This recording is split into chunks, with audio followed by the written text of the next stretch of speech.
thank you very much. I'm honored to be here with Republicans and Democrats from both the House and the Senate, as well as members of my cabinet, people that are working very hard, and we've really accomplished a lot.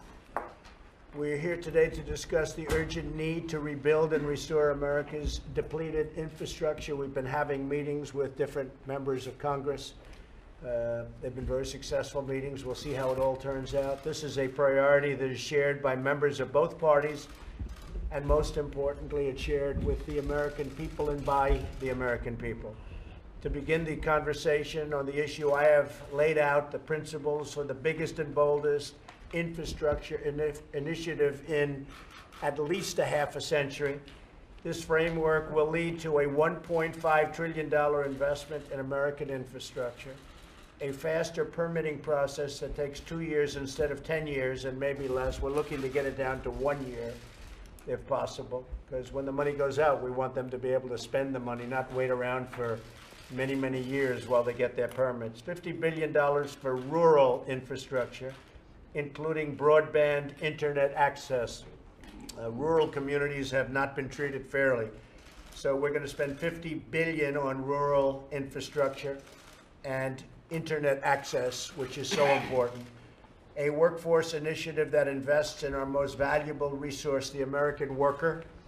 And we're doing a lot of that. We had a meeting, I had a phone call this morning with Prime Minister Abe of Japan, and I suggested that he invests more and open up more plants. They announced, as you know, a number of plants are coming in to Michigan and other states, but we want them to bring in more. And they will do that. He said they will do that, and we would expect to have some announcements pretty soon. We have a lot of companies are moving in. A lot of people are coming into the United States. They were leaving, and now they're coming in. All good for our workers and good for our country. More power for state and local governments to choose projects. We want them to choose the projects they want, the most important projects, because they know best the needs of their people. So we want the states to be very much involved in the choice of where this money goes. After spending trillions of dollars overseas rebuilding other countries, it is time to rebuild our own country and to take care of our citizens. The money that we've spent overseas, not to mention in the Middle East, where as of 2 months ago, we had spent $7 trillion.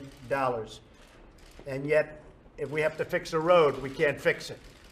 If we have to fix a tunnel, we don't do it because we don't have the money. We spent $7 trillion in the Middle East. It's ridiculous. The American people expect all of us to work together to serve their needs. This is an issue where I really believe we can find common ground between Republicans and Democrats. It's the infrastructure issue.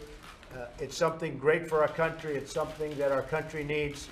And again, we have Democrats here. We have Republicans here. We've had other meetings. We will have meetings in the future, including new meetings with this group. There's a very capable group of people, and I think we're going to come up ultimately with a solution to the infrastructure of our country, which is in very poor condition. We're extremely happy with the bill that was passed because we had to take care of our military. Our military was in bad shape. Now we've had the biggest spending ever, and our military will be stronger than it's ever been before. We needed that. I want to cut costs, but we needed that. Now I want to spend that money on the military wisely. I want to see if we can get twice the planes for half the price, essentially. We're going to make sure we buy maximum equipment and other things with the dollar, not that it's going to be wasted. So our military will be in better shape than ever before. And now what we're going to do is have our discussion. So we appreciate it. Thank you all very much. Thank you. Mr. President, did your staff handle the Porter allegations properly?